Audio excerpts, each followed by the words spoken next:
Promise करता हूँ आप लोगों से कि अगले 6 महीने के भीतर आपका पूरा सिलेबस कंप्लीट होने वाला है।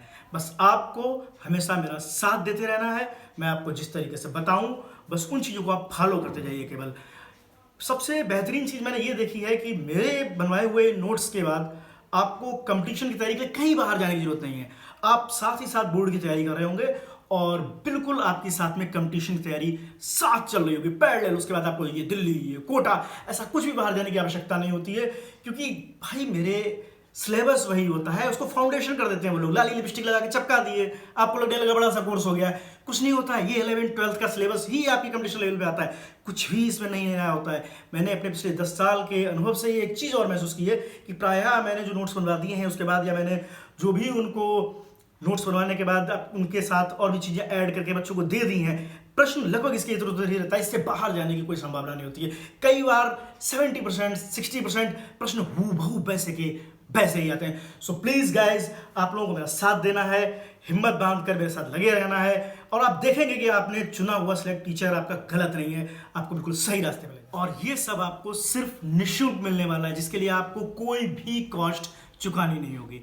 बस करना क्या होगा, आपको लाइक, शेयर एंड सब्सक्राइब। जिससे होता क्या है, जस्ट नथिंग, मुझे थोड़ा सा मोटिवेशन मिलेगा, मुझे लगेगा कि मेरे साथ विद्यार्थी टचअप में है और मैं उनके लिए लगातार और से अच्छा कार्य करता रहूं। हाँ, यह भी संभव है यदि मुझे सब्सक्राइबर नहीं मिलते हैं तो मैं पीछे हटने वालों में से नहीं हूं, क्योंकि यदि मैंने कदम उठाया है तो अब मैं आपको पूरा सिलेबस कंप्लीट करा के, यानी केमिस्ट्री का किंग बनाकर ही आपको छोड़ने वाला हूं। Guys, for class 11th your first chapter is some basic concept of chemistry.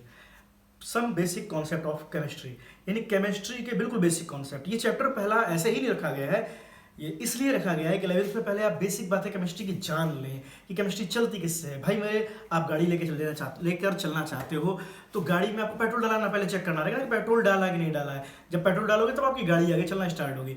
ऐसे ही केमिस्ट्री सीखने से पहले 11th में सबसे ज़्यादा इंपॉर्टेंट आपका पहला और फंडामेंटल चैप्टर होता है some basic concept of chemistry, जहाँ से आप केमिस्ट्री की बेसिक बातों को सीखते हुए आगे फर्दर लंबी यात्रा अपनी तय करते हो केमिस्ट्री में। इस चैप्टर में आपके पास कई इंपॉर्टेंट बातें रहेंगी जिनको जाने बिना आप आगे नहीं बढ़ सकते हैं। तो सबसे पहले मैं आपको दिखाना चाहूँगा इस चैप्टर की सबसे पहली हेडिंग से भी ज़्यादा जरूरी बात ये कि केमिस्ट्री क्या होती है। जब तक आप ये नहीं जानेंगे केमिस्ट्री क्या होती है, उसका यूज क्या है केमिस्ट्री, तब तक आप आगे की ओर नहीं जा सकते हैं। वाइज, जैसा कि आप फ्रेंड्स पहले देख रहे होंगे, some basic concept of chemistry में, chemistry is the branch of science that deals with the composition, structure and properties of matter. यानी केमिस्ट्री साइंस की ही एक ब्रांच है। किसकी ब्रांच है? साइंस की ही एक ब्रांच है। एक ऐसी ब्रांच जो आपको बताएगी सबसे ज़्यादा मैटर के बारे में, क्योंकि पूरी केमिस्ट्री ना चलती मैटर के ऊपर ही है। जब आप देखेंगे क्या पढ़ते हैं इसमें, तो मैटर का स्ट्रक्चर जानना, उसकी कंपोजिशन जानना और उसकी प्रॉपर्टी जानना। कंपोजिशन बनता कैसे है, स्ट्रक्चर बनने के बाद वो किस स्थिति में किसी भी मैटर को अंदर से इंटरनल उसको किस स्थिति में उसको शो किया जाता है। उसके बाद प्रॉपर्टी ऑफ मैटर, कि इस मैटर की क्या प्रॉपर्टी होती है, क्या गुण पाए जाते हैं इसके भीतर, किसमें? मैटर के भीतर। Next, chemistry is called the science of atom and molecules. क्यों? क्योंकि आपका वंस अगेन मैटर किसकी वजह से है? एटम की वजह से है, मॉलिक्यूल की वजह से है। तो केमिस्ट्री एक ऐसी साइंस है जो एटम और मॉलिक्यूल की साइंस कहलाती है। सब कुछ होना, घटना, बदलना, बनना, इसका सब कहाँ पर है? मैटर का, एटम और मॉलिक्यूल के ऊपर है। तो जैसा कि आप लोगों ने भी जाना केमिस्ट्री के बारे में, तो इसके बाद ये जानना जरूरी है ना कि केमिस्ट्री का कुछ यूज भी है भैया। क्यों केमिस्ट्री ही क्यों हम केमिस्ट्री के ही पीछे भागे? इसको बताने के लिए मैं किसी को बुलाना चाहता हूँ। मुझे लगता है शायद अमिताभ बच्चन जी आपके पास आके अगर ये बात समझाया तो आपको ज़्यादा अच्छा लगेगा। हो सकता है आप मेरी ना माने, शायद उनकी मान सके। तो पहचाना अमिताभ बच्चन? हाँ भैया, अरे पुरानी फिल्मों के जैसे आपका पहले डॉन के टाइम रहे थे ना। अब होता क्या है भैया कि सुबह फ्रेश होने जाएंगे, चाहिए क्या हमको? H2O चाहिए ना, और H2O केमिस्ट्री। अब भैया आ जाएगा, आप चलेंगे करेंगे टूथपेस्ट वैसे क्या है? केमिस्ट्री है। उसके बाद फिर थोड़ा नहा धो के निकलेंगे ना कहीं बाहर, ऐसे ही तो नहीं चले जाएंगे ना। तो जब बाहर निकलेंगे तो आप देखेंगे कि नहाने के लिए चाहिए हमको साबुन, और वो भी क्या है?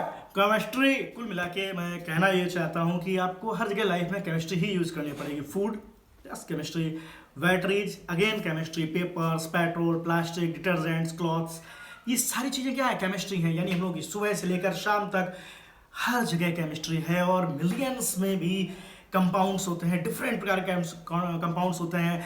आपने 9th-10th में शायद पहले पढ़ा भी होगा। इतने सारे कंपाउंड्स के नाम है। इन पे एक्चुअली कार्बन तो एक ऐसा है कि कार्बन पर अकेले पूरा सिस्टम बांट दिया गया है। उसके खुद ऑलरेडी मिलियंस के कंपाउंड होते हैं। फिर कार्बन के अलावा ना जाने कितने और भी एलिमेंट्स अवेलेबल होते हैं। तो इस तरह से बहुत से कंपाउंड्स बनते रहते हैं और पूरी लाइफ में हम लोगों का सब कुछ केमिस्ट्री से ही चलता है।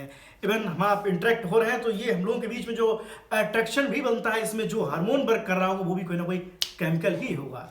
नेक्स्ट आगे हम लोग अपने टॉपिक की ओर आगे बढ़ते हैं। कंपाउंड्स हैं तो क्या आपको लगता है इनकी श्रेणी पूरी एक साथ करी जा सकती है? नहीं की जा सकती ना। तो इसलिए क्लासिफिकेशन आता है और केमिस्ट्री का क्लासिफिकेशन 5 पार्ट्स में मेनली किया गया है। इवन आप डिफरेंट जगह पे जाओगे, कहीं आपको 7 टाइप्स, कहीं 11 टाइप्स कर दिए गए हैं। वो एक्चुअली इसके माइक्रो पार्ट्स कर दिए जाते हैं बाद में, जबकि नेचुरली या इसको डीपली अगर बात की जाए तो सिर्फ 5 भागों में बांटा गया है। That one are organic chemistry, inorganic chemistry, physical chemistry, biochemistry and analytical chemistry, जिनमें से आपने ऑर्गेनिक इनऑर्गेनिक का नाम आसानी से सुना हुआ होता है। उसके बाद जब आप 11th-12th में आते हैं तो एक और नाम आपको बहुत ही आसानी सुनने को मिलेगा, वो है फिजिकल केमिस्ट्री। जबकि बाद के दोनों नाम बायोकेमिस्ट्री एंड एनालिटिकल केमिस्ट्री, इनकी चर्चाएं लोग कम ही करते हैं। फिर भी जिन्होंने 11th के बाद 12th की बुक्स को अगर नज़र डाल रखा होगा, कभी आपने अपने बड़े भाई की या आपसे बड़ा कोई घर में आपने नजर डाला होगा, तो लास्ट के 2-3 चैप्टर में बायोकेमिस्ट्री के भी रहते हैं। दैट इज एनालिटिकल केमिस्ट्री लगभग फिजिकल केमिस्ट्री का ही पार्ट है, कोई डिफरेंट चीज़ नहीं है। बट फिर भी उसका आजकल स्कोप एक डिफरेंट हो चुका है, बढ़ चुका है। इस वजह से एनालिटिकल केमिस्ट्री को भी अलग रखा गया है। फिलहाल जो स्टूडेंट्स नोट करना चाहते हैं वो जान लें कम से कम कि फिजिकल केमिस्ट्री में हमें क्या पढ़ना होता है, ऑर्गेनिक केमिस्ट्री में हमें क्या पढ़ना होता है और इनऑर्गेनिक केमिस्ट्री में क्या पढ़ना होता है। फिजिकल केमिस्ट्री में आपके लिए रहता है इक्विलिब्रियम रहता है, थर्मोडायनेमिक्स रहते हैं, रेडॉक्स रिएक्शन रहते हैं, केमिकल काइनेटिक्स रहती है, एटॉमिक स्ट्रक्चर रहता है। यानी आप शायद समझ रहे होंगे कि फिजिकल केमिस्ट्री में वो सारी चीज़ें रहती हैं जो लगभग ऊपर ऊपर ही चलती हैं, जो लगभग ऊपर ऊपर ही चलती हैं। यानी कि किसी भी कंपाउंड के ऊपर ऊपर, किसी भी मैटर के ऊपर ऊपर की बात है, सतह से रिलेटेड बात है। लाइक दैट एक चैप्टर का नाम भी है, आपने सुना होगा भी, सरफेस केमिस्ट्री मैंने बोला था फिजिकल केमिस्ट्री में, सरफेस केमिस्ट्री, सरफेस की ही बात चल रही है, नथिंग एल्स। भीतर क्या हो रहा है उससे मतलब नहीं होता है।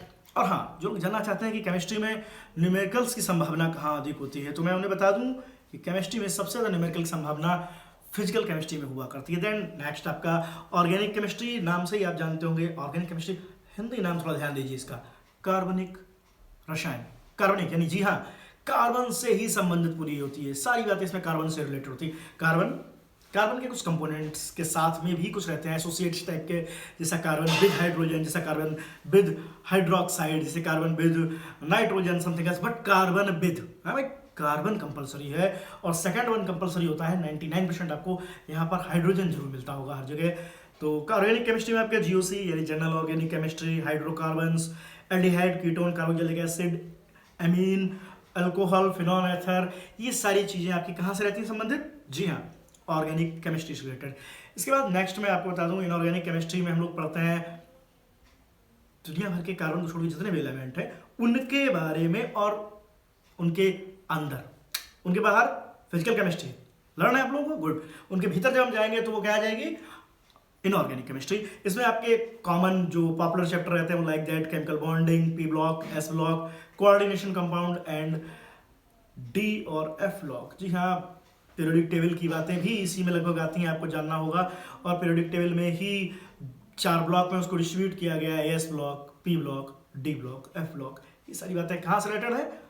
और इनऑर्गेनिक केमिस्ट्री से रिलेटेड। ओके, अब आपका नेक्स्ट टॉपिक आता है इसके बाद properties of matter and there measurement. यानी मैटर की प्रॉपर्टीज क्या होती हैं और उनके मेजरमेंट्स क्यों आवश्यक होते हैं और मेजरमेंट कैसे किए जाते हैं। एवरी सब्सटेंस हैज यूनिक और कैरेक्टरिस्टिक प्रॉपर्टी, यानी कि सारे सब्सटेंस की अपनी कोई यूनिक, पर्सनल, उसकी स्पेशल कैरेक्टरिस्टिक होती है और प्रॉपर्टी होती है। These properties can be classified into 2 categories.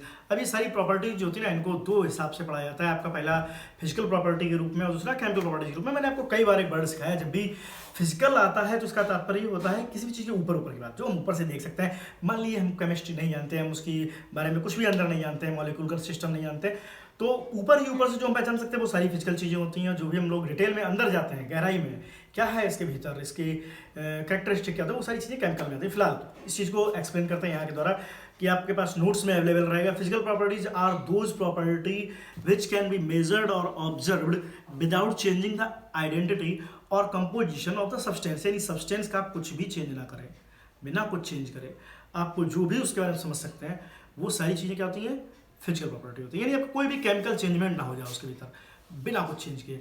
जैसे कि क्या रहता है, कलर, मैंने बोला था आपको, ऊपर से ही देख के आप जान लो भाई कलर क्या है, ये ब्लू है, ये ब्लैक है, क्या है। ऑर्डर, उनका melting point, boiling point, density, और ये सारी चीज़ें चेंज नहीं होती। वाटर का बॉइलिंग पॉइंट आपका 100 है डिग्री सेंटीग्रेड में, तो 100 ही रहने वाला है ना। आप जब तक उसमें कोई केमिकल चेंज नहीं करोगे, प्योर वाटर है, 100 है तो 100 ही रहने वाला है। कलर वाटर का जो हम लोग का रहता है वही रखने वाला है ना, कलरलेस लिखते हैं हम लोग, तो कलरलेस ही रहने वाला है वाटर का। इस टाइप से फिजिकल प्रॉपर्टी वो होती है जो ऊपर से हमको शो हो जाए, उसके लिए हमको कोई भी केमिकल एक्टिविटी ना करनी पड़े, उसकी गहराई तक ना जाना पड़े। इसके बाद जो केमिकल प्रॉपर्टीज रहती हैं वो आपकी chemical properties are characteristic reaction of different substance. These include acidity और बेसिटी और कंबस्टिबिलिटी। इस टाइप की चीज, एसिडिटी, एसिड एक केमिकल कैरेक्टर है, बेसिक होना किसी भी पदार्थ का, बैटर का, उसका केमिकल कैरेक्टर है। आपको उसके लिए जानना होगा, उसके भीतर जाना पड़ेगा कि ये केमिकल ही होता है। आप कुछ रिएक्शंस करोगे, लेकिन किसी को देख के नहीं कह देना ये एसिड है, उसका कंफर्म होता है जब ये H+ आयन देगा, जब ये H3O+ आयन देगा तब ये एसिड होगा जाके ना। तो ये आयन देना आप खुद समझ रहे हैं कैसी बात हुई ना, केमिकल बात हुई, उसके भीतर की बात हुई जाके। जब आप उसको किसी से रिएक्ट कराएंगे तब उसको आप अलग अलग ब्रेक डाउन करेंगे उसका, तब आप पाएंगे ठीक भाई एक आयन ये है, एक आयन ये है। ऐसा फिजिकली नहीं होता है। फिजिकली चीज़ें कैसे होती है बिल्कुल ऊपर से, केमिकली कैसे होती है उनका डिटेल में जाना पड़ता है, उनका किसी से रिएक्शन करा के या कोई इफेक्ट उन पर ऐसा डालकर तब आप निर्धारित करते हैं। अगली एक चीज़ होती है फिजिकल प्रॉपर्टी आपकी जितनी भी रहती हैं वो किसी की भी निश्चित होती हैं। केमिकल प्रॉपर्टी ना उसका थोड़ा सा कॉम्बिनेशन चेंज हुआ, केमिकल प्रॉपर्टीज में चेंज, H2O H2O2 अंतर रहेगा केमिकल प्रॉपर्टी में, मिलते जुलते जबकि नाम है आपके, H2O वाटर है और H2O2 क्या है, हाइड्रोजन पेरोक्साइड है। थोड़ा सा केमिकल चेंज हुआ, करेक्टर चेंज हो गया, दैट इज केमिकल प्रॉपर्टीज। इसके बाद हम लोग आगे देखेंगे, इसी में हमको आगे पढ़ना हुआ है आपका मेजरमेंट। क्या पढ़ना है हम लोगों को, मेजरमेंट। तो मेजरमेंट आप जानते होंगे किसी चीज़ की नाप को लेना, उसको मापना, ये क्या कहलाता है, मेजरमेंट कहलाता है। तो मेजरमेंट के लिए आपको नेक्स्ट जो हमने आपको नोट्स उपलब्ध कराए हैं उस पर इसको ले सकते हैं। तो मेजरमेंट की बात जब आएगी ना तो सबसे बड़ी प्रॉब्लम ये आएगी, आपने छोटी क्लासों से भी पढ़ा होगा कि कोई ऐसा नापता है, बिल्कुल ये नाप लिया भाई, क्या हो गया, एक गिलास हो गया। अब क्या सबका हाथ एक बराबर है भाई मेरे? 2 साल का बच्चा आया, उसने कहा मुझको एक बालिश्त जो है कपड़ा दे दीजिए, एक 30 साल का आदमी आ रहा है वो कह रहा है एक बालिश्त कपड़ा दे दीजिए, दोनों का बालिश्त बराबर नहीं होने वाला ना। तो इस टाइप के लिए मेजरमेंट के लिए कोई स्टैंडर्ड यूनिट्स होनी चाहिए। अब फिर स्टैंडर्ड यूनिट्स क्या रहती थी, एक प्रॉब्लम उस समय सबसे ज़्यादा ये चल रही थी कि फ्रांस का अपना एक सिस्टम था नापने का, इंडिया में कुछ और सिस्टम चल रहा था, अमेरिका में कुछ और सिस्टम चल रहा था। तो इन सारे सिस्टम्स को निपटाने के लिए आप देख रहे होंगे आपके पास अवेलेबल है वहाँ पर the international system of unit, यानी कि SI सिस्टम जो है वो 11th general conference of weight and measurement जो हुई थी वहाँ पर निर्धारित किया गया कि कुछ ऐसी यूनिट्स हों जो पूरा इंटरनेशनली सेम हो। अपने देश में आप क्या चला रहे हो वो आपकी हेडेक है, बट जब कहीं इंटरनेशनल टॉक हो, जब कहीं स्टैंडर्ड बात हो तो उन्हें पता होनी चाहिए कि मेजरमेंट्स की यूनिट्स निर्धारित हों, सिर्फ उन्हीं यूनिट्स को लिया जाए। तो जब इस कॉन्फ्रेंस में 11th कॉन्फ्रेंस जो हुई थी वहाँ से 7 SI यूनिट ली गई। याद दिला दूँ ये आवश्यकताएं क्यों पड़ती हैं आपको। सपोज दैट आप लोग मैच तो देखते ही होंगे और मैच में आपने देखा होगा कि अलग अलग कंट्रीज खेलने आती हैं, उन सबको कोऑर्डिनेट करने के लिए संस्था रहती है ऊपर, ICC, ठीक है, इंटरनेशनल क्रिकेट काउंसिल रहती है। अगर वो ना रहे, उसके अपने नियम निर्धारित ना रहे तो क्या होगा, लाइक दैट अफगानिस्तान के क्रिकेटर्स आएंगे भाई, मैच खेलेंगे और छक्का मारेंगे, आपको मानना पड़ेगा। समझ रहे हो बात का माहौल कैसा भाई, मानोगे क्यों नहीं, बहुत खतरनाक एरिया है भाई, कहेंगे मानना पड़ेगा, ठीक है। अभी जिनसे आपकी लड़ाई चल रही है, आपके एक पड़ोसी देश है, चलती है नहीं बनती ना हम लोगों की।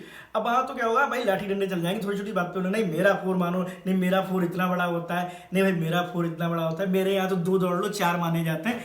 ये सब लफड़े कैसे निपटे जाएंगे ना, ICC बना दी गई, अपने रूल्स होते हैं, सब लोग फॉलो करते हैं। इसी तरह डिफरेंट टाइप की यूनिट्स को निपटाने के लिए साइंस में आपका SI सिस्टम लाया गया था। और SI सिस्टम के लिए 7 इंपॉर्टेंट यूनिट्स जो हैं, जो आपके नोट्स में वहाँ सामने अवेलेबल हैं, आप देख सकते हैं। लेंथ की यूनिट मीटर रहती है, सिंबल स्मॉल m रहता है, ध्यान रखना small m not capital M। मास का किलोग्राम रहता है, इसको स्मॉल kg से दिखाया जाता है। टाइम आपका सेकंड होता है, जिसको स्मॉल s से दिखाया जाता है। टेम्परेचर केल्विन, इसको आप कई से दिखाते हैं। अमाउंट ऑफ सब्सटेंस मोल से नापा जाता है। केमिस्ट्री बहुत ही पॉपुलर वर्ड है मोल, और जिन लोगों का मोल कॉन्सेप्ट क्लियर नहीं उन लोगों के लिए बता दूं, मैं आपको एक डिफरेंट अलग वीडियो मोल के ऊपर ही अलग से बना के दूंगा जुड़े रहिए मेरे साथ। मैंने आपको कई बार प्रॉमिस किया है, आप प्रॉब्लम भेजिए मेरे को, आप मुझे कमेंट में प्रॉब्लम भेजिए ना, आपको किस कॉन्सेप्ट में प्रॉब्लम आती है, पीछे क्लास की है, आगे क्लास की है, कहीं की भी है, प्रॉब्लम भेजो मेरे को, सॉल्व मैं करूंगा। मैंने प्रॉमिस किया ना आपसे कि मैं आपको बहुत आगे ले जाने वाला हूँ। जी हाँ, मूल कई लोगों की प्रॉब्लम्स अगर रहती है, जैसे कि मैंने स्वयं सोचा है, अगर आप कुछ और भी बताते हैं तो ऐसी भी सारी चीज़ों के लिए आपके लिए जल्दी वीडियो मिलते जाएंगे आपको। आप बस उन पर साथ लगे रहिए, मेहनत कर लो साथ में, केवल मेहनत ही तो करनी है, कुछ नहीं करना मेहनत के अलावा। बाकी स्मार्ट हूँ ना, इस समय एक इसके बाद इलेक्ट्रिक करंट आपका आता है। इलेक्ट्रिक करंट को एम्पियर से नापा जाता है, कैपिटल से डिनोट किया जाता है, ल्यूमिनियस इंटेंस मेजरमेंट कैंडेला से नापा जाता है, शेड्यूल नया लगता है ना, रटना नहीं है। ल्यूमिनियस चमक कैंडल, याद आया कुछ, चमक कैंडल, कैंडल जलती है ना, चमक होती है, यस, उसका ल्यूमिनियस इंटेंसिटी को कैसे शो करेंगे, प्लैनेट्स। अरे न्यूमेरिकल वाले ना ये सिंबल रहता है, नहीं है कैपिटल न्यूमेरिकल, बड़े-बड़े प्लैनेट का वेट डाल देंगे भाई, करना तो पड़ेगा, करना पड़ेगा ना, जब लोग रूटीन में आ रहा है तो वो करना पड़ेगा। बट कोई बात नहीं, उसके लिए आपको जानना ही बहुत जरूरी रहता है कि किन वेट्स को या किन डिस्टेंस को किस तरह से हम लोग डिनोट करते हैं, और क्या कलेक्शन रहते हैं, क्या रिलेशन रहते हैं उनके। तो उसका एक टेबल अवेलेबल है यहाँ पे। मैं चाहता हूँ आप लोग इसका स्क्रीनशॉट लेते रहें ऐसी चीज़ों का जिनकी आपको आवश्यकता रहती है। लाइक दैट यहाँ पे दिया है 10⁻⁻12, ये आपको पिकोमीटर शो करता है। जैसे आप मीटर ले रहे हो ना, 1 मीटर, तो उसको आप पिकोमीटर में ले जाओगे तो कन्वर्जन किसके बराबर होगा, 10⁻⁻12 पिकोमीटर के बराबर। ऐसा ही ग्राम, कुछ भी चेंज कर सकते हैं आप। 7 ऐसा यूनिट्स आपके पास रहती हैं जो हमने आपको बताई थी। उनके बाद आपको उनके जो मल्टीप्लायर हैं, कहीं बड़ा करना है साइज में, कभी छोटा करना है, तो इस टेबल का आप यूज़ करते रहेंगे। पिकोमीटर को स्मॉल पी से दिखाते हैं, नैनोमीटर को small, nanometre, yes nanometre, no खुद बोल रहा है ना, नो क्यों रटते हो यार, कभी कभार इन चीज़ों को ध्यान दिया करो।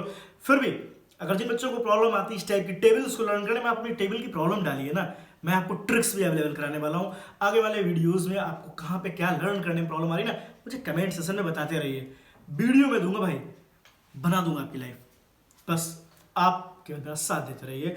तो इस टाइप की टेबल को यदि आपको लर्न करने में प्रॉब्लम आती है तो इसके लिए मैं कोई ना कोई अपना साइड वीडियो बना दूंगा, वो आपको अवेलेबल हो जाएगा, जिससे आपको याद करने में याद रहे। तरीके होता है ना, नैनोमीटर, नो या माइक्रोमीटर, मिलीमीटर रहता है, सेंचुरी में क्या होता है ना, 100, कितना जीरो आ रहा है, 2, पावर देखिए 10⁻⁻², ठीक है। डेसी, डेका, हेक्टो, अभी फिर हेक्टो पे चौक गए, हेक्टो 100, ऐसे हेक्टो ना, ऐसे 100, 2 जीरो है ना, अवेलेबल है वहां पे, 10⁻², यस। हेक्टो को स्मॉल एस से दिखाते हैं, किलो कैप को के से दिखाते हैं, मेगा को कैपिटल एम, गीगा को कैपिटल जी, टेरा को कैपिटल टी।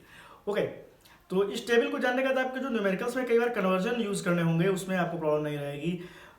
फिर भी मैं कहूँगा इससे भी अधिक कुछ संख्याएं होती हैं जिनके कन्वर्जन यूज होते हैं, और उन सबके जरूरी है कि आप लगातार मेरे साथ जुड़े रहें। ये तो मेरा फर्स्ट वीडियो है, इसके बाद आप अपनी डिमांड भेजिए, पूरी मैं करूँगा। हेलो, नेक्स्ट इसके बाद मास और वेट।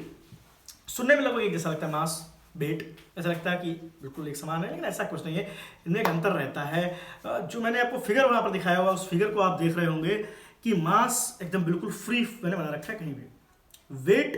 वेट को मैंने एक प्लेनेट पे दिखाया हुआ है, एक रीजन होता है। एक्चुअली मास क्या होता है, यूनिवर्सल होता है।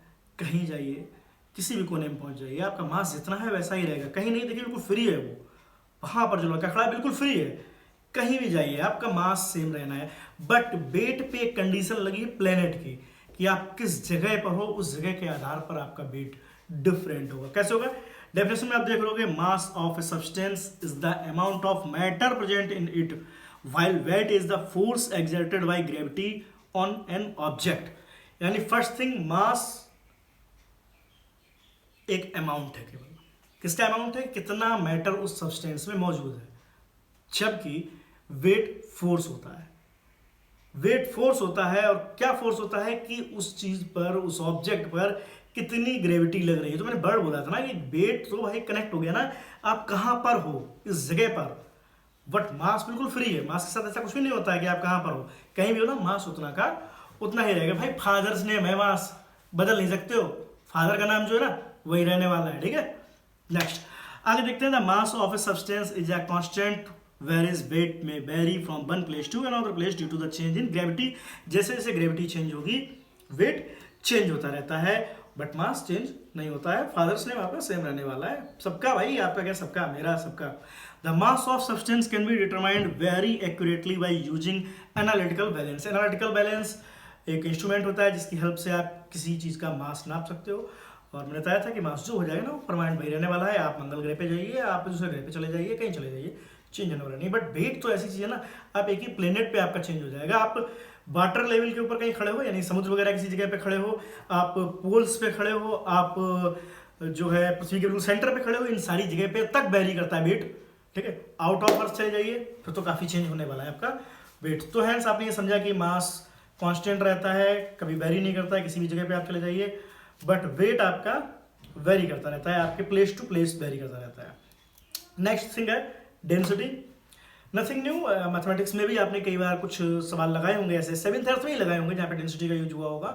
तो डेंसिटी का सीधा रिलेशन होता है मास से रिलेटेड, एक मास और आपके वॉल्यूम से रिलेटेड एक टर्म होता है ये, density of a substance is it's amount of mass per unit volume. सीधा डेफिनेशन, मास पर यूनिट वॉल्यूम, मास ऊपर लिख दिया, पर अपॉन का निशान लगा दिया, यूनिट वॉल्यूम यानी नीचे की वॉल्यूम है। एक्चुअली यूनिट ऐसा कई जगह आप लोगों ने डेफिनेशन में पढ़ा होगा, बुक्स में भी कई जगह पढ़ा होगा, ये यूनिट वर्ड क्यों लग जाता है। जब भी कोई नंबर नीचे होता है तो वो इस प्रकार ऊपर वाले नंबर को डिवाइड करता है कि नीचे बन आ जाएगा। लाइक दैट 4/2 लिखा है, क्या बोलोगे आप भाई, 2/1 बोलोगे ना, तो नीचे बन क्या हो गया, यूनिट हो गया ना, इसलिए डेफिनेशन में ऐसा यूनिट लिखा जाता है। अभी किसके दिमाग में आया होगा ना, किसी के दिमाग में आया होगा 5/2, भाई कहाँ नीचे बन है, क्यों नहीं भाई, काटो तो उसको, डिवाइड करेंगे तो क्या मिलने वाला आपको, 2.5/1। हाँ, वन लेटेस्ट मिनिमम और मिनिमम लीस्ट आपको आना है कहाँ पर, 1 तक, तो इसलिए डेफिनेशन लगा होता है यूनिट। तो डेफिनेशन फिर रिवाइज की तरह आपको, density of a substance is it's amount of mass per unit volume, मास ऊपर, नीचे वॉल्यूम, बीच में अपॉन का निशान, डिवाइड का निशान। ऐसा यूनिट ऑफ डेंसिटी क्या होती है, फाइंड की होगी आपने, तो आपको मिल जाएगी मास कितना भाई, केजी में होना है, वॉल्यूम आपका क्यों काहे में रहना है, ऐसा यूनिट में एम क्यूब में रहना है। तो क्या रहा आपके पास, केजी पर एम क्यूब पर मीटर क्यूब, या फिर इसको दो नोटेशन आप दिए गए हैं, शायद नोटेशन आप लोग आते ही होंगे, यदि नहीं आते हैं तो यहाँ से आप गौर कर लीजिए कि केजी और अपॉन का निशान एम क्यूब भी लिख सकते हैं इसको, या केजी एम के ऊपर -3 लिख सकते हैं, दोनों बातें सेम है, no doubt. This unit is quite large and chemist often express density in gram per centimeter cube.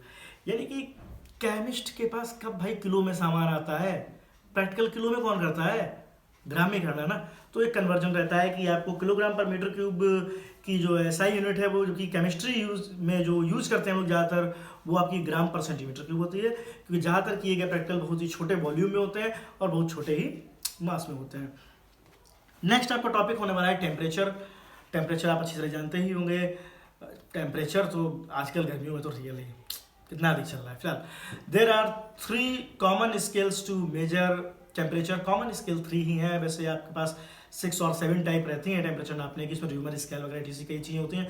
फिलहाल आप लोगों के लेवल पे सबसे ज़्यादा कॉमन रहती है degree centigrade, degree Celsius sorry, degree Fahrenheit and kelvin, यानी कि सी, एफ और के, जिनमें सी और एफ के पहले डिग्री का निशान भी बना रहता है, अवेलेबल रहता है वहाँ पे।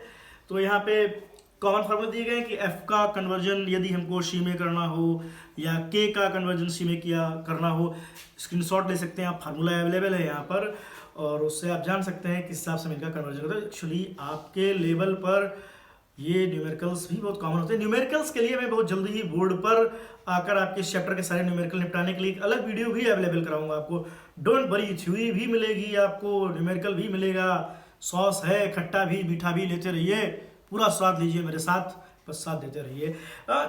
रटने की जरूरत नहीं होती, जो पीछे हमने आपको फार्मूले दिखाए थे, आपने स्क्रीनशॉट लिया भी होगा, उसके लिए ये आपको याद करना होगा कि पहली जो थर्मामीटर बनी हुई है यहाँ पर, उसमें मिनिमम पॉइंट 0 डिग्री सेंटीग्रेड मैंने लिखा हुआ है, ऊपर 100 डिग्री सेंटीग्रेड लिखा है, तो इनके बीच का जो गैप है वो 100 डिग्री सेंटीग्रेड का है। नेक्स्ट स्केल जो बनी हुई है वो फ़ारेनहाइट की है, इसमें मिनिमम पॉइंट 32 लिया गया है, जबकि मैक्सिमम 212 है, तो इनके बीच का गैप सब्ट्रैक्ट कर लीजिए ना, 212 में से 32, जी हाँ 180 है।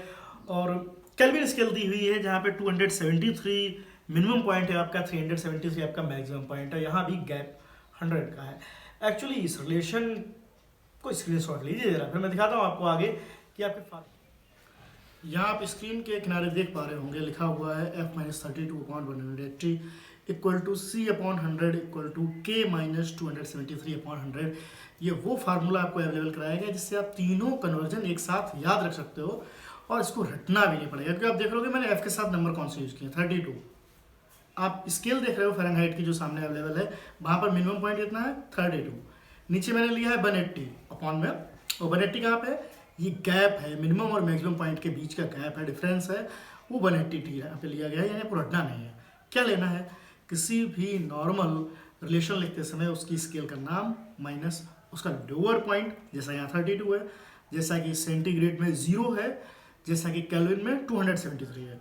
नीचे अपॉन में क्या नंबर रहने वाला, जो भी स्केल लिखी हुई है उसके नीचे वो नंबर जिसका डिफरेंस रहता है मिनिमम और मैक्सिमम पॉइंट का। फ़ारेनहाइट में देख रहे हो मैंने अब लिखा हुआ है 180, सी के नीचे मैंने वहाँ पर लिखा हुआ है 100, सेंटीग्रेड में आप देख रहे हो गैप कितना है, केवल 100 का।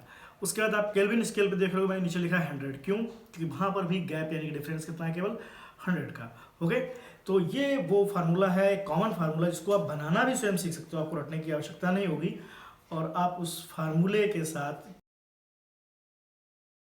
आपके पास स्क्रीन पर अवेलेबल है जो हेडिंग, वो आप देख रहे होगे कि फिजिकल क्लासिफिकेशन ऑफ मैटर किया गया है। फिजिकल क्लासिफिकेशन यानी ऊपर से ही देखना, सब कुछ गहराई में नहीं जाना है, ऊपर ही ऊपर किसी भी मैटर में जो ऊपर से करेक्ट हम देख सकते हैं उनके आधार पर उसका क्लासिफिकेशन किया गया। क्या डिफरेंस होता है सॉलिड, लिक्विड और गैस में। वॉल्यूम के मामले में दिया है सॉलिड का डेफिनेट होता है, लिक्विड का भी डेफिनेट होता है, गैस का इनडेफिनेट होता है।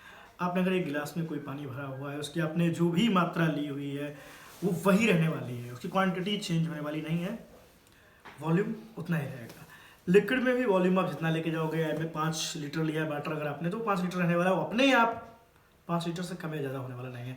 And next one gas. Gas को इंडेफिनिट वॉल्यूम में इसलिए कहा जाता है कि जितना वॉल्यूम आप उसका होल्ड करोगे वो अपने आप वातावरण से थोड़ा एक्सचेंज ले लेता है, क्योंकि गैस के मॉलिक्यूल बहुत तेज़ी से फ्री होना चाहते हैं, हो सकता है वो आपके पास से चले जाएं और उसका वॉल्यूम आपने जितना लेके गए हो ना उतना रहने वाला नहीं है। चेक कर सकते हो ना, जब आप व्हीकल को अपने चलाते हो तो क्यों उसमें हवा भरवानी पड़ती है बार बार, इसलिए ना क्योंकि वो अपने आप भी खर्च होती रहती है, अपने आप भी बाहर जाती रहती है, धीरे उसमें अपने आप रास्ता बना लेती है निकलने का, और उसका वॉल्यूम कम होता रहता है। नेक्स्ट शेप की बात की जाएगी तो सॉलिड का शेप डेफिनेट रहता है। किसी भी सॉलिड चीज़ को आपने लिया हुआ है उसका जो भी शेप है उसका वैसा ही रहेगा, उसको चेंज होने वाला नहीं है। जैसे कि आपने एप्पल को लिया, उसने ना काटा ना खाया उसको, तो जिससे उसकी डिज़ाइन है वैसी रहने वाली है, वो कम ज़्यादा होने वाली नहीं है। बट लिक्विड की डिज़ाइन चेंज हो जाती है, उसका शेप चेंज हो जाता है। आपने उसी मिल्क को अगर ग्लास में लिया हुआ है तो उसकी डिज़ाइन इस तरह से होने वाली है जैसे आपकी गिलास होने वाली है, और जैसे ही आप उसको सपोज किसी और बर्तन में लेते हैं, भगोने में ले लिया है आपने तो इस टाइप का हो जाएगा, कटोरे में ले लिया है इस टाइप का हो जाएगा, चेंज होता रहेगा उसका शेप, आप जिसमें डालोगे उसी का शेप ले लेगा। गैस के मामले में तो बिल्कुल ही स्पष्ट है कि उसका तो कोई डेफिनेट शेप है ही नहीं। मैंने बार बार रीजन होता है कि गैस के मॉलिक्यूल बहुत तेज़ी से भागना चाहते हैं बाहर, डिफ्यूजन वाला करेक्टर होता है ये, शायद आपको थोड़ी ज़्यादा चर्चा में मिलेगा भी। तो जिस वजह से क्या होता है गैस के मॉलिक्यूल तो भागना ही चाहते हैं। आपने बैलून में रखा तो बैलून के डिजाइन में हो गए, आपने दिल वाले डिजाइन का बैलून रख लिया उस वाले बैलून के डिजाइन के हो गए, आपने जिस डिजाइन में पैक करोगे उसी डिजाइन में होने वाला है। गैस के साथ भी यही है, यानी निर्धारित रहे, आपको याद रखना चाहिए कि वॉल्यूम सॉलिड लिक्विड दोनों का डेफिनेट है, शेप केवल सॉलिड का डेफिनेट है। इंटरमॉलिक्यूलर फोर्स ऑफ अट्रैक्शन, यानी जो मॉलिक्यूल्स रहते हैं सॉलिड में, पैकिंग में मॉलिक्यूल रहते हैं, लिक्विड में रहते हैं, गैस में रहते हैं, तो होता यह है कि जब इंटरमॉलिक्यूलर फोर्स की बात आती है तो पहले जान लीजिए इंटरमॉलिक्यूलर फोर्स होता क्या है। इंटरमॉलिक्यूलर फोर्स होता है मॉलिक्यूल्स के बीच में लगने वाला जो अट्रैक्शन फोर्स होता है, वो क्या कहलाता है, इंटरमॉलिक्यूलर फोर्स कहलाता है। ये सबसे ज़्यादा रहता है सॉलिड में, उसके बाद उससे कम हो जाता है लिक्विड में, और बिल्कुल नेग्लिजिबल या अबाउट जीरो, बट जीरो नहीं है ना, अबाउट जीरो गैस में लगभग रहता है। तो क्यों होता है कि मॉलिक्यूल सॉलिड के बहुत क्लोजली पैक होते हैं, बिल्कुल आसपास होते हैं, उनके पास गैप ही नहीं होता है, यानी वो क्योंकि पूरी तरह से बंधे होते हैं एक अट्रैक्शन के तहत, जबकि लिक्विड में ये अट्रैक्शन कम हो जाता है, इसलिए मॉलिक्यूल्स थोड़ा दूर दूर हो जाते हैं।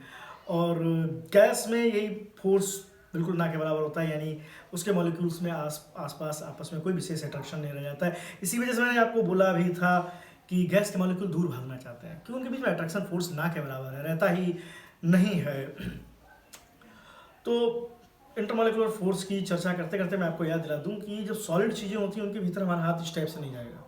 मैं डालना चाह रहा हूँ, अगर सामने आपके दीवार हो तो आप ट्राई करके देखिए, दीवार में जाइए, उसको ऐसा फिंगर उसमें घुसेड़ के देखिए, नहीं जाने वाली ना, क्योंकि बीच में अट्रैक्शन फोर्स इतना ज़्यादा है पार्टिकल्स का कि आपकी फिंगर्स के लिए स्पेस बचती ही नहीं है। आपके आसपास पानी रखा होगा, शायद पढ़ते पढ़ते थक गए होंगे आप अगर इतनी देर में, तो पास वाले आपके पास जहाँ पानी का कंटेनर उसमें हाथ घुसेड़िए, फिंगर्स जाने वाली हैं आपकी, कि वहाँ मॉलिक्यूल्स के बीच में इतना गैप है कि आसानी से फिंगर्स आपकी जा सकें। बट गैस की जब बात करते हैं ना, तो वो आपके पास इतना कम अट्रैक्शन है आसपास कि उन्हीं मॉलिक्यूल्स के बीच में पूरे आप बैठे हो भाई, आप पूरे गैस के मॉलिक्यूल्स के बीच में बैठे हो, आपके आसपास एयर मौजूद है, कोई डिस्टर्बेंस नहीं हो रहा है आपस में। क्यों नहीं हो रहा है? क्योंकि मॉलिक्यूल्स में कोई अट्रैक्शन है ही नहीं, उनके बीच में आप बैठ जाइए, पूरी दुनिया बैठ जाए, उन्हें कोई दिक्कत नहीं, वो तो खुद गैप रखना चाहते हैं, कोई अट्रैक्शन ही नहीं होता है। बिल्कुल इसी से जस्ट कनेक्टेड टॉपिक होता है अगला, अरेंजमेंट ऑफ मॉलिक्यूल्स। मैंने बताया इंटरमॉलिक्यूलर फोर्स सॉलिड में सबसे ज़्यादा होता है, इसी वजह से उनके बीच में जो इंटरमॉलिक्यूलर स्पेस होता है, जो गैप होता है, वो बहुत कम होता है, बिल्कुल ना के बराबर होता है, क्योंकि जब अट्रैक्शन ज़्यादा है तो बीच में गैप ही नहीं है। और जो मैंने अभी प्रैक्टिकल आपको करने को बोला था ना, वही करके यहाँ फिर चेक कर सकते हो कि बिल्कुल गैप नहीं है, तो आप ले कहाँ जाओगे कुछ भी। उसके बाद स्लाइड ग्रेटर, यानी कि लिक्विड में उससे थोड़ा ज़्यादा रहता है।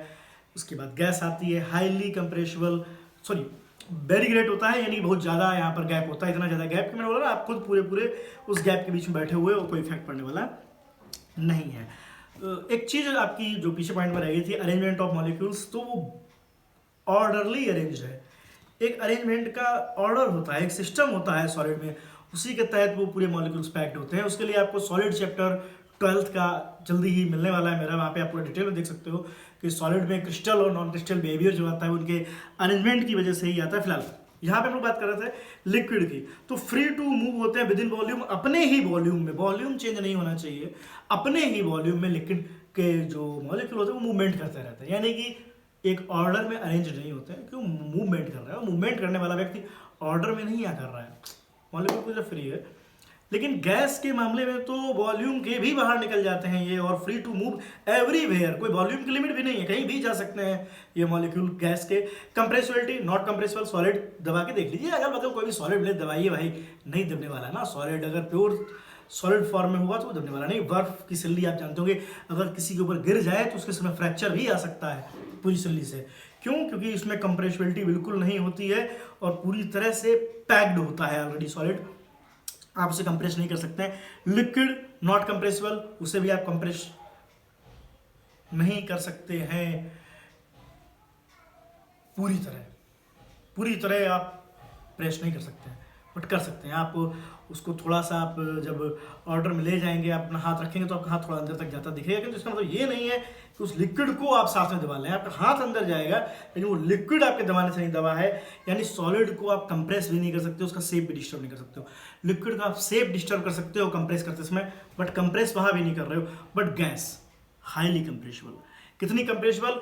आपके एक LPG सिलेंडर में इतनी गैस को कंप्रेस करके भर दिया गया है कि आप पूरे महीने उससे लगभग एक साधारण फैमिली, एक कम फैमिली जो जिसमें 4 से 5, 6 सदस्य हुआ करते हैं, पूरे महीने उस गैस को यूज़ करती है। तो इतनी सारी गैस इतने बड़े सिलेंडर में पैक हो जाती है, ठीक है। तो highly compressed LPG, liquid petroleum gas.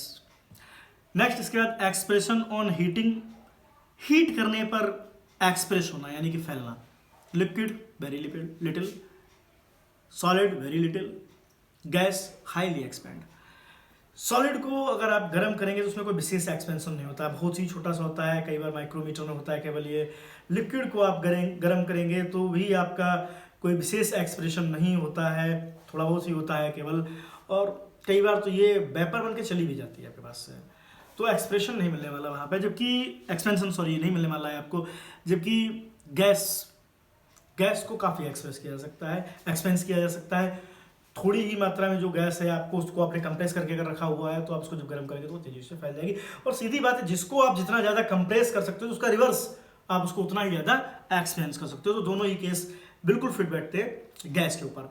Rigidity very rigid, solid इतना रिजिड कि उसको आप मोड़ना या मरोड़ना चाहें तो आपको आसान नहीं रहता है, आपको बहुत ही अधिक ऊर्जा का उपयोग करना पड़ेगा, बहुत ही बड़े फोर्स को लाना पड़ेगा, इतना रिजिड हुआ करता है। साधारणतः ये वेल्ड नहीं होता है, जबकि रिजिडिटी बिल्कुल नहीं होती लिक्विड में।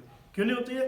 क्योंकि रिजिडिटी का बिल्कुल आप अपोजिट मान लीजिए फ्लूइड, जो भी चीज़ फ्लूइड होगी वो कभी रिजिड नहीं होगी। फ्लूइड फ्लो होती हो, फ्लो वर्ड से बना है, जो चीज़ें फ्लो होती हो वो फ्लूइड होती हैं, और जो फ्लूइड होती हैं वो कभी रिजिड नहीं होती हैं। इसी वजह से लिक्विड आपका रिजिड नहीं, आप जानते हैं पानी को आप क्या मरोड़ोगे, जो चीज़ सॉलिड फॉर्म में है ही नहीं उसको क्या तोड़ना मरोड़ना, दैट इज लिक्विड।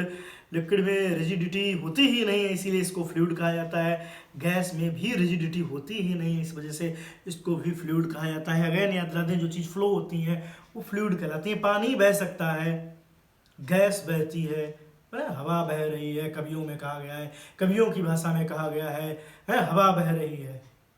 यस, हवा बह रही है, हवा बहती है, पानी बह रहा है, कल कल करता बहता पानी कहते हुए कभी आपको थोड़ी साइंस पढ़ा जाते हैं, आपने उसमें ध्यान नहीं दिया होगा, वो यही कह रहे भाई ये दोनों बहती हैं, ये फ्लूइड है।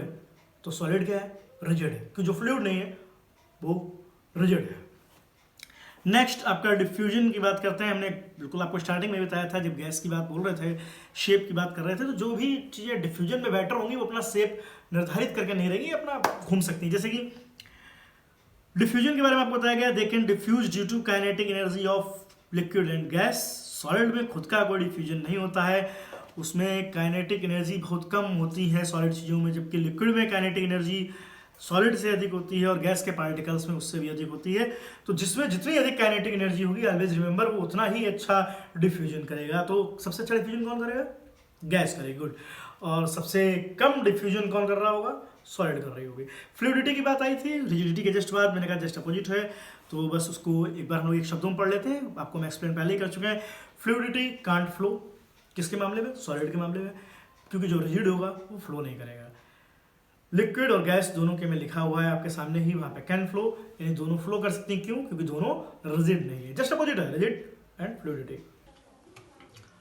ठीक है, आज के वीडियो को यहीं पर बैनिड अप करते हैं हम लोग। आगे आपका बचा हुआ जो पोर्शन है इस चैप्टर का, वो आपको नेक्स्ट वीडियो में मिल जाएगा। इसमें आप मैटर्स के बारे में देखोगे, उनसे रिलेटेड लॉज को पढ़ेंगे हम लोग, डिटेल में समझेंगे उन चीज़ों को वहाँ पर, क्योंकि मैं चाहता हूँ आप भी बहुत ज़्यादा कन्फ्यूजन की स्थिति में ना पड़ें। पर्याप्त वीडियो आज के लिए आपके पर्याप्त है, और हमें भी थोड़ा विश्राम मिले, आपको भी थोड़ा विश्राम मिले। नेक्स्ट वीडियो में हम लोग दोबारा साथ आएंगे और फिर अपनी मेहनत को आगे बढ़ाते हुए ले चलेंगे। आपकी सुविधा के लिए यहाँ पर डिस्क्रिप्शन बॉक्स में और कमेंट बॉक्स में एक लिंक दिया गया है, जो आपको सीधे हमारे व्हाट्सएप ग्रुप से जोड़ेगा। वहाँ पे ऑलरेडी कुछ ऑफलाइन भी हमारे व्हाट्सएप ग्रुप में जुड़े हुए स्टूडेंट्स हैं, आप नए स्टूडेंट्स भी जुड़ेंगे, जहाँ हम लगातार बच्चों को नोट्स प्रोवाइड कराते रहते हैं।